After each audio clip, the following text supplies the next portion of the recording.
Welcome friends, welcome to India சமையல். இன்றைக்கி வீடியோவில் சாம்பார் சாதம், தயிர் சாதத்துக்கு சைட் டிஷ்ஷான காரசாரமான நல்ல முறுமுறுப்பான சேப்பங்கிழங்கு ரோஸ்ட் எப்படி பண்ணலான்னு சொல்லி பார்க்கலாம். நம்ம சேனலில் போடுற வீடியோ உங்களுக்கு பிடிச்சிருச்சுன்னா சப்ஸ்கிரைப் பண்ணிடுங்க. நான் 1/2 கிலோ அளவுக்கு சேப்பங்கிழங்கு நல்லா பாயில் பண்ணி எடுத்து வச்சுருக்கேன். நீங்கள் அரை வேக்காடாக வேக வச்சுக்கோங்க, ரொம்பவும் வேக வைக்கக்கூடாது. இந்த அளவுக்கு நல்லா வேக வச்சு கட் பண்ணி எடுத்து வச்சுக்கிறலாம்.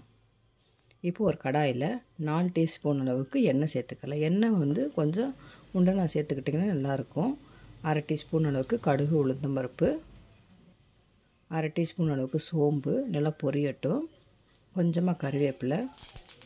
இப்போ நல்லா பொரிஞ்சதுக்கப்புறமா ஒரு மிளகாய் வத்தலை போட்டு நல்லா வதக்கிடலாம்.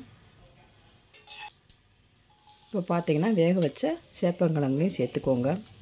இப்போ சேப்பங்கிழங்கை சேர்த்துட்டு 2 நிமிஷமாச்சு எண்ணெயிலே நல்லா வேகட்டும்.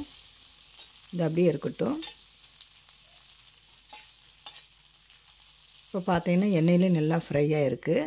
1/2 டீஸ்பூன் அளவுக்கு மஞ்சத்தூள் சேர்த்துக்கலாம். மிளகாத்தூள் காரத்துக்கு ஏற்ப சேர்த்துக்கோங்க. நான் 1 டீஸ்பூன் அளவுக்கு சேர்த்துருக்கேன். சீரகத்தூள் 1/2 டீஸ்பூன் அளவுக்கு சேர்த்துக்கலாம். கரம் மசாலா 1/4 டீஸ்பூன் அளவு. உப்பு தேவையான அளவு சேர்த்துக்கலாம். அரிசி மாவு 1/2 டீஸ்பூன் அளவுக்கு சேர்த்துக்கோங்க. இப்போ சேர்த்துட்டு லோ ஃப்ளேம்லேயே வச்சுக்கோங்க ஸ்டவ்வை.